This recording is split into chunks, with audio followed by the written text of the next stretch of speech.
Yo no sé si usted está listo para que los tiempos del Señor se activen para tu vida, para la mía, pero este es hoy ese día. ¿Sabe una cosa? El 1 de septiembre de 1939 sonó una alarma y se estaba desatando la Segunda Guerra Mundial. Cuando Hitler empieza una Segunda Guerra Mundial, él no se imagina lo que va a ocurrir en escena. Nada más y nada menos que 400,000 soldados de Estados Unidos perderían en sus primeras guerras la vida. 200,000 soldados polacos, 292,000 franceses, 500,000 yugoslavos, más de 500,000 soldados alemanes también morirían.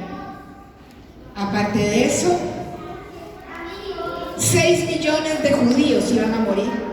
Se estima en la historia que aproximadamente 40 millones de personas, y hay algunos historiadores que dicen que es un poquito más, 40 millones de personas murieron en una guerra que terminaría el 2 de septiembre de 1945. Solo 6 años ocurrieron. Pero yo esta mañana yo le voy a hablar de 20 años. Dígale que está a su lado, 20 años se acaban hoy. Pastora, usted está loca. Dígale que está a su lado, 20 años se acaban hoy. Puse conmigo, por favor, rápido. Vamos a tratar de contarle una historia lo más concreta posible que usted conoce, pero yo quiero resumírsela. 1 de Samuel, capítulo 2, y voy a leer a partir del verso 27. La Biblia me enseña que Dios es maravilloso, pero que con Dios no se juega. ¿Usted está de acuerdo conmigo? Con Dios no se juega. Dígale que está a su lado, con Dios no se juega. Hay un hombre de Dios ahí en escena, un sacerdote que había servido 40 años. Cuando Dios menciona los tiempos es porque a Él le interesa que te quede claro a ti que este hombre era un sacerdote, y usted sabe de quién voy a hablar ahorita, pero había servido 40 años. Y en el capítulo 2, verso 27 al 34 dice: y vino un varón de Dios a Elí y le dijo: así ha dicho Jehová, ¿no me manifesté yo claramente a la casa de tu padre cuando estaban en Egipto, en casa de Faraón? Y yo le escogí por mi sacerdote entre todas las tribus de Israel, para que ofreciese sobre mi altar y quemase incienso y llevase efod delante de mí, y di a la casa de tu padre todas las ofrendas de los hijos de Israel. A mí me impresiona porque esta era una promesa que había estado desde generaciones anteriores. Pero el verso 29 dice: ¿por qué habéis hollado mis sacrificios y mis ofrendas que yo mandé ofrecer en el tabernáculo, y has honrado a tus hijos más que a mí, engordándoos de lo principal de todas las ofrendas de mi pueblo Israel? Por tanto, Jehová, el Dios de Israel, dice: yo había dicho que tu casa y la casa de tu padre andarían delante de mí perpetuamente, mas ahora ha dicho Jehová, nunca yo haga tal, porque yo honraré a los que me honran, y a los que me desprecien serán tenidos en poco. He aquí, vienen días que cortaré tu brazo y el brazo de la casa de tu padre, de modo que no haya anciano en tu casa. Verás tu casa humillada, mientras Dios colma de bienes a Israel, y en ningún tiempo habrá anciano en tu casa. El varón de los tuyos que yo no corte de mi altar será para consumir tus ojos y llenar tu alma de dolor, y todos los nacidos de tu casa morirán en la edad viril. Y te será por señal esto, que acontecerá a tus 2 hijos, Ofni y Fines, ambos morirán en un día. A mí estas historias de el libro de Samuel y Reyes y Crónicas me apasionan porque yo veo a Dios hablándole a un hombre que había servido 40 años, que sabía de altar. No le está hablando a alguien que no conoce, no está hablándole a alguien con quien Dios no había hablado, pero hubo un día que Elí empezó a cometer una serie de errores conociendo la palabra y empezó a engordar a sus hijos. Y Dios aparece en escena, dígale, Dios aparece en escena. Y le dice, hollaste mi altar y mi presencia. Ahora, lo que me impresiona es que Dios dice en el verso 34 del 35, en ese mismo pasaje, dice, y yo me suscitaré un sacerdote fiel. Entonces yo le voy a hablar a esta iglesia hoy. Estamos en tiempo de conquista y solo los sacerdotes fieles.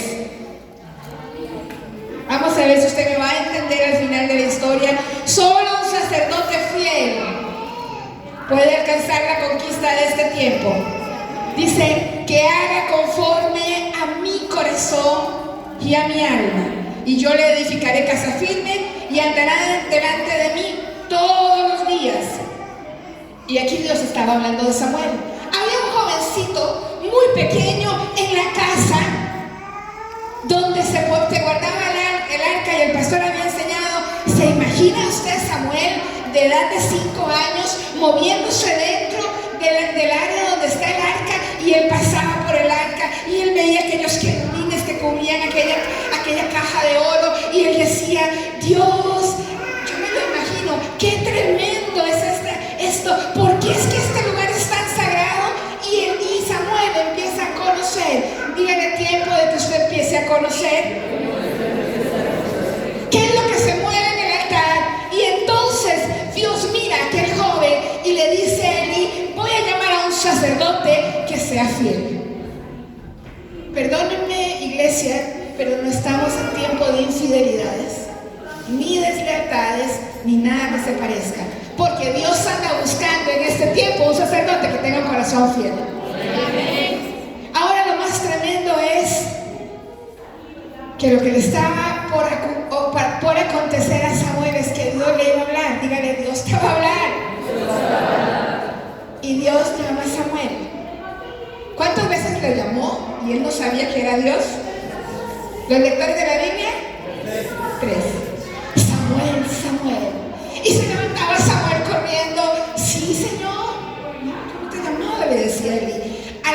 Al decir 3 veces le dices Elí a Samuel, Samuel, respóndele porque quien te está llamando es Dios. Y en efecto Samuel le responde.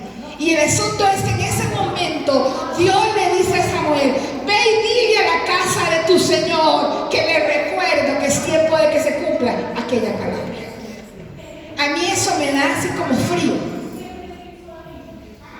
porque yo no quiero que Dios nos recuerde las palabras de exhortaciones que nos ha dado. Yo quiero darle una palabra a usted, no tiene que ver con Samuel, y va a ver por qué no tiene que ver con Samuel, pero la Biblia también me enseña que en efecto llegó el día, y eso es muy fuerte. Llegó el día. Elí tenía una palabra y Elí no cambió nada en su casa. Llegó el día. Elí tenía una palabra que se le había dicho primero un profeta, y Dios aparece en escena y le habla a un muchacho y le dice, dile a Elí que por cuanto él ha engordado a sus hijos y los ha honrado a sus hijos más que a mí, va a llegar el día.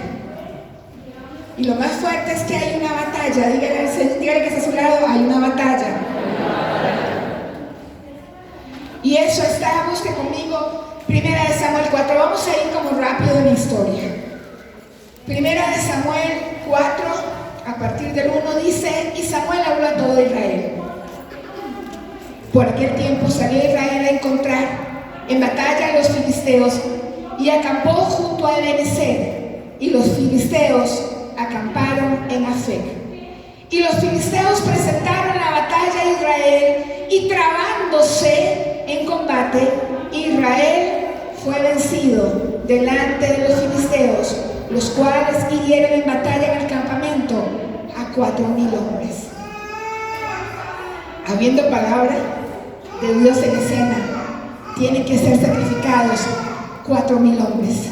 Hitler, si hubiera entendido, no se mete en una segunda guerra mundial y no hubieran muerto más de 40 millones de personas.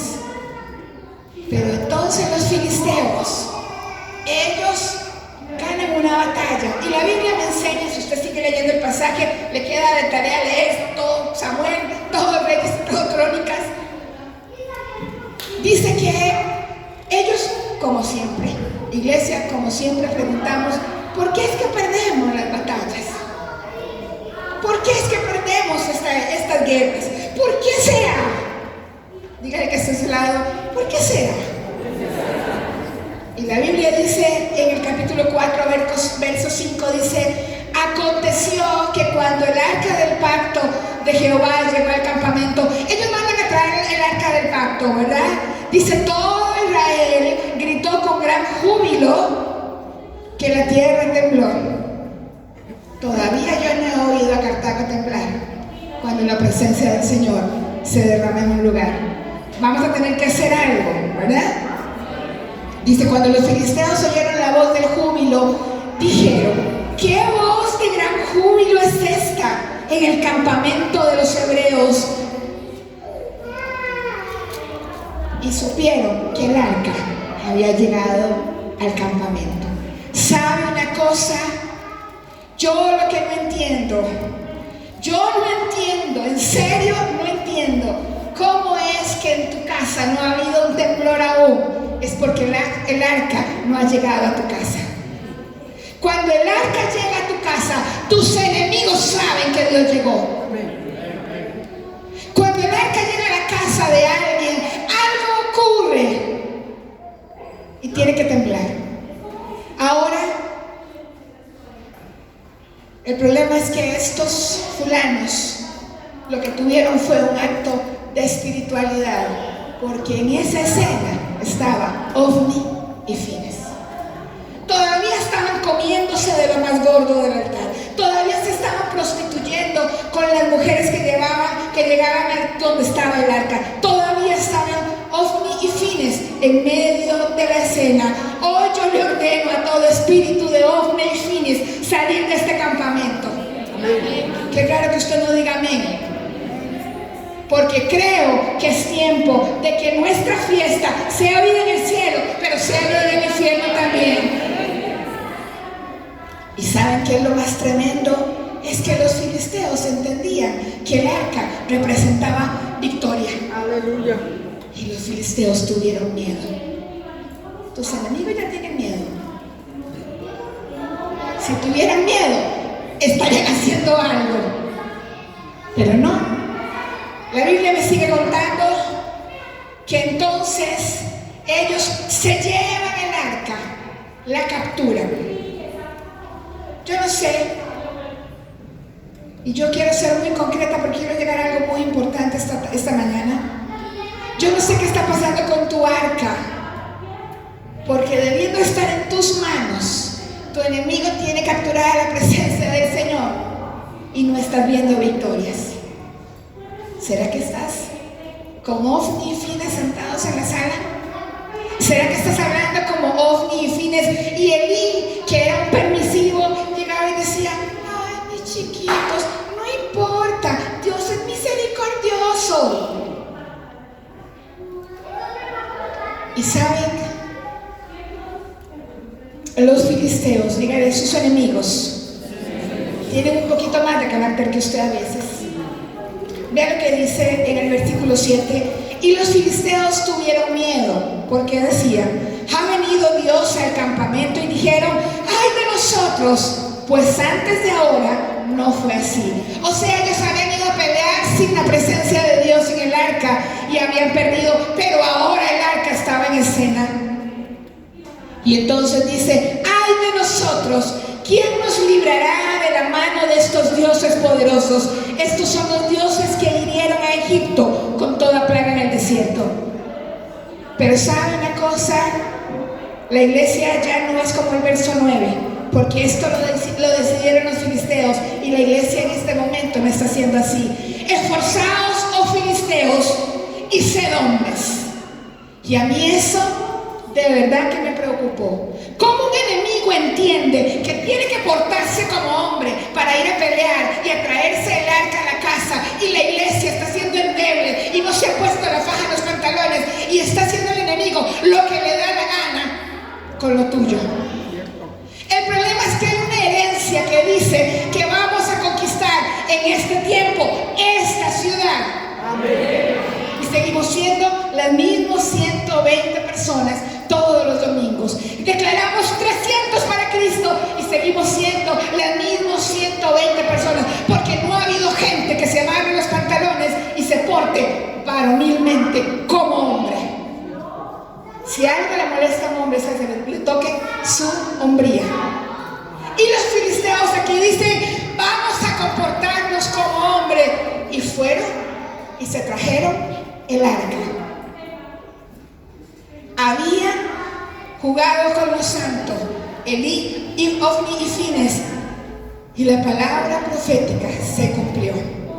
Ofni y Fines se mueren. Elí cae para atrás, no se duerma, no se recuesta en el brazo de nadie, despabilese, porque yo voy a terminar pronto, se lo aseguro. Ofni y Fines se mueren, Elí se muere, la esposa de Fines está a punto de dar a luz, y cuando le dan la noticia, va y pare un hijo. Y eso a mí, cuando Dios me dijo esto, me preocupó aún más. Da a luz a un hijo y le pone Icabod, porque el enemigo les había robado la presencia. Icabod significa la gloria de Dios ha sido traspasada, y también significa sin gloria. La iglesia de este tiempo está dando a luz hijos tipo Icabod, sin gloria. La iglesia de este tiempo está formando muchachos sin gloria de Dios en su vida. Entonces, por eso es que se equivocan con tanta facilidad. Por eso están posteando cosas en sus redes sociales que avergüenzan al Señor. Por eso están haciendo cosas que lamentablemente tú y yo estamos permitiendo que pasen. Por eso, porque hay muchos Icabod en escena. Pero el mundo cree que sabe tratar con los santos, y eso se llama religiosidad. La Biblia me enseña, y voy a tratar de resumir lo que sigue para llegar al punto en el que vamos a terminar esta mañana.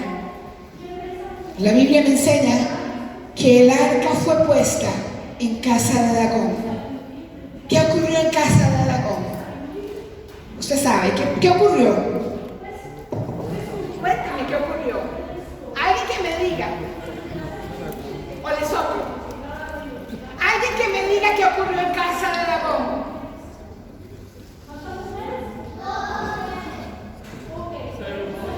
¿Qué ocurrió? ¿Se qué, amor?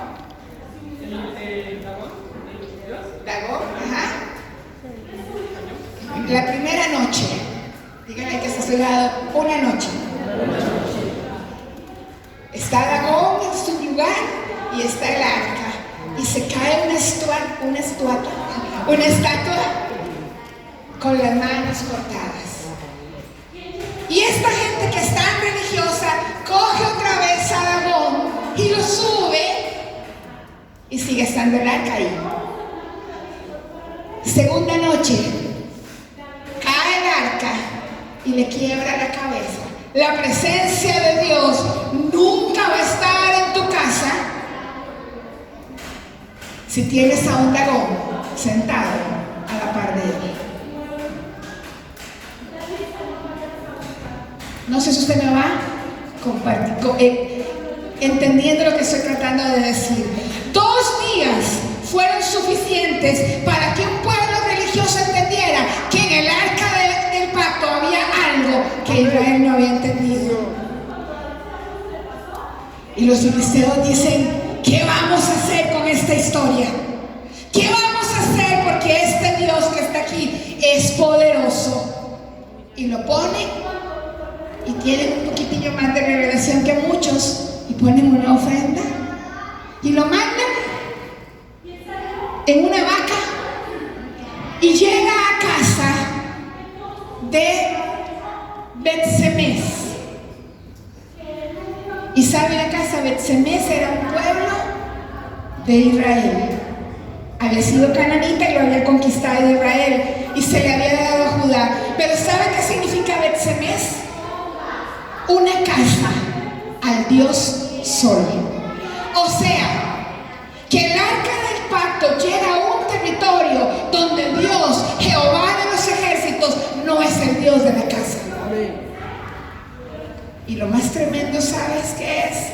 Es que la cogieron y la metieron como amuleto, como religiosidad, la metieron en casa de Aminadab.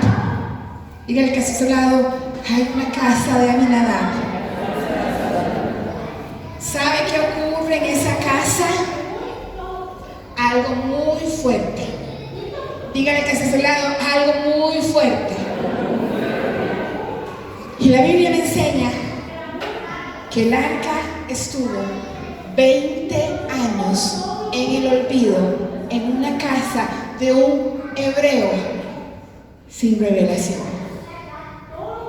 20 años el arca del pacto, el que había dado victorias, el que se había puesto sobre los hombros y había partido el mar, el Jordán cuando tenía que pasar Josué. Es que se sabía que en esa arca del pacto había poder y había gloria. Y fue a dar a la casa de un hebreo sin revelación. Yo no sé si ha sido Aminadab hasta hoy. Porque si la casa del Señor fuera puesta en este momento en un arca y llevada a alguna casa de algunos, yo creo que Dios nos permitiría entrar, porque ya habría cortado un poco de cabezas de dioses que han estado presentes en tu casa y en tu familia. Y dice la Biblia que Samuel es ungido, Saúl es ungido, Saúl es desechado, Saúl se muere, pero hay un día, 20 años después, donde un rey que había sido pastor de ovejas, jovencito el muchacho, llega y le pone una corona en su cabeza. Dígale al que está a su lado, 20 años después. La Biblia dice que David lo primero que dice es: yo voy a traer el arca que está en la casa de aquel extraño, la voy a traer aquí donde estoy yo.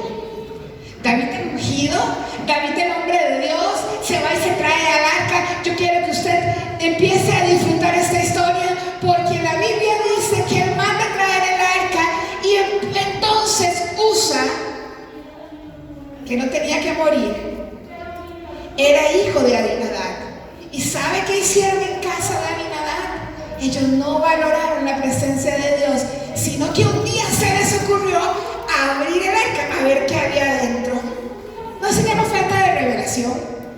No es lo que está ocurriendo en la iglesia hoy día, que creen que por tener el arca en casa, que por tener el Salmo 91 de par en par, esto es un amuleto y no funciona. La Biblia dice que la presencia de Dios se trae de una forma, y en efecto la ponen sobre una carreta nueva. Todos sabemos la historia, la carreta viene con el arca, todos vienen haciendo fiesta, pero el arca se va a caer y Usa mete la mano. Creo que el problema de la iglesia es meter tanto la mano, tanto la carne en escena. Y la Biblia nos enseña que muere Usa, ¿verdad? Y entonces David dice: yo no me la puedo llevar así, la voy a dejar en casa de Obed-Edom. Y lo que Aminadab no logró en 20 años, Obed-Edom lo logró en 3 meses. Se empezó a oír de la gloria de Dios en casa de Obed-Edom. Yo necesito esta noche, esta mañana, oír que algo está ocurriendo en tu casa, porque la presencia de Dios llegó. Ya no quiero, ya me cansé. El pastor y yo estamos aburridos de Aminadabes, que lo que les falta es persinarse por religiosos, y y que el Espíritu Santo no haga nada. Necesito esta mañana Obed-Edomes que me cuenten: pastora, en mi casa algo ocurrió. Pastora, había un enfermo y solo entró a mi casa y la gloria de Dios que estaba en la casa fue sana. Y ella me dijo: ¿qué fue lo que ocurrió? No sé, es que aquí se adora al Señor. Que una persona llegue a tu casa deprimida y la presencia de Dios que está en tu casa le inunde de paz. ¿Ha entrado usted en una casa donde no hay paz? Donde te sentís en el aire cargado y uno dice: ¿qué es? Es que verá que me tengo que ir rápido. Y ay, pero yo solo quiero tomarse una tacita de café. No, no me puedo quedar. ¿A alguien le ha pasado? ¿O solo a mí? Tiempo de casas tipo Obed-Edom. Solo un amén. Eso me preocupa. Donde la gloria de Dios empiece a manifestarse, porque entonces ese día que la gloria de Dios se manifiesta en tu casa, a un hombre entendido le llega la noticia: el arca del pacto está en casa de Obed-Edom. 3 meses han sido suficientes y la casa de Obed-Edom ha sido prosperada. Dígale: entonces llegó el día. Vaya primera de Crónicas, capítulo 15 y verso 1. ¿Hay algún hombre entendido aquí? Solo 2. ¿Hay algún hombre entendido en este lugar? Dice el verso 1: hizo David también casas para sí en ciudad de David y arregló. Vuelva a ser que está a su lado y dígale: arregle. Arregle ese lugar para la casa de Dios y le levanta una tienda. Este hombre empieza a hacer las cosas al modo de Dios, porque para esta altura todavía no se había construido el templo.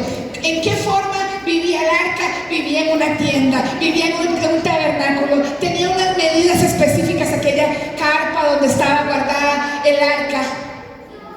Dice el verso 2: entonces dijo David: el arca de Dios no debe ser llevada sino por los levitas, porque a ellos ha elegido Jehová para que lleven el arca de Jehová y le sirvan perpetuamente. ¿Será que yo puedo preguntar si hay un sacerdote en esta casa? Yo creo que todas las manos se iban a levantar, porque en Pedro dice que somos real sacerdocio. O sea, vuelve a ver a la persona que se sonaba con cara de sacerdote y dígale: te toca a ti llevar el arca. La presencia te toca a ti. Entonces el primer punto es: prepara un lugar y empieza a dar instrucciones divinas. Lleven el arca en hombros. Verso del 12 al 13 dice: y les dijo: vosotros que son los principales, padres de las familias de los levitas, pequen en la noche, que mañana Dios va a hacer. ¿Qué dice su Biblia? Qué raro, ¿verdad?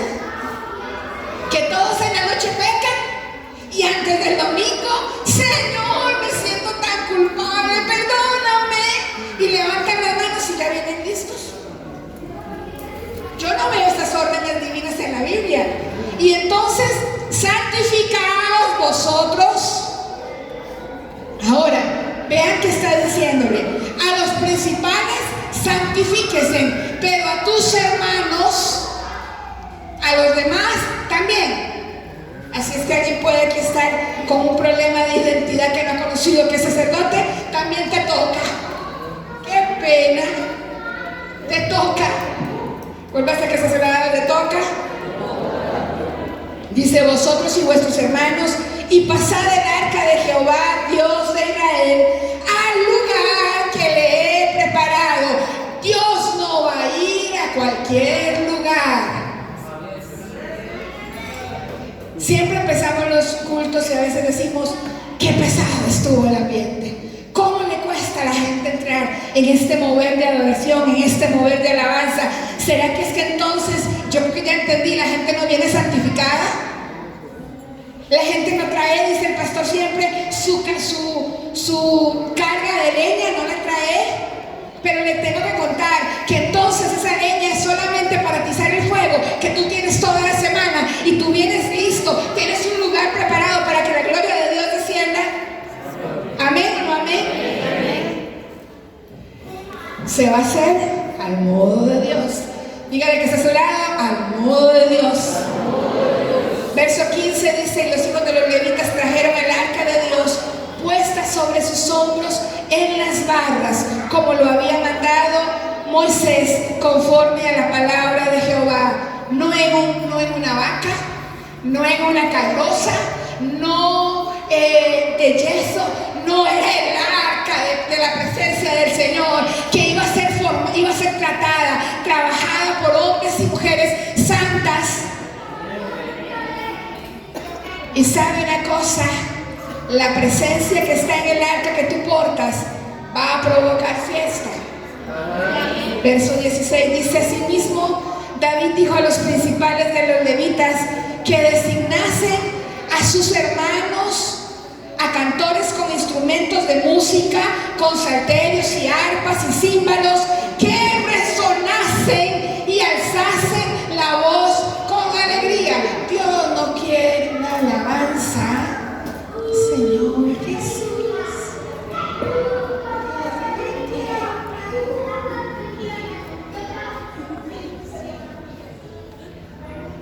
Dios conoce mi corazón. Yo estoy adorando. No tiempo de levantar voces y decir: y hoy el cielo adora y la tierra canta, todo se inclina. Es que no lo digo yo, lo dice su Biblia. Y hoy el cielo adora, la tierra canta. Y esa canción a mí como que me sube al cielo. Y yo insisto, les he dicho esto ya como 3 veces, me puedo imaginar a todos los ángeles moviendo sus alas, aquel ruido, porque la gloria de Dios está recibiendo una adoración.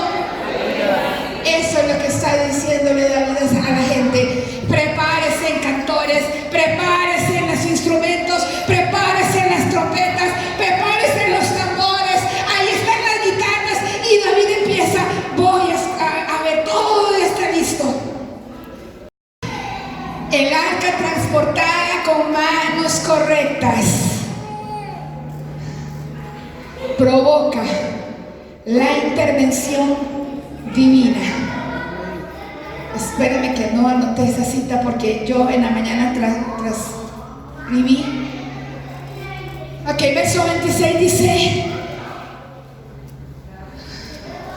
ve lo que dice 15:26: y ayudando Dios a los levitas.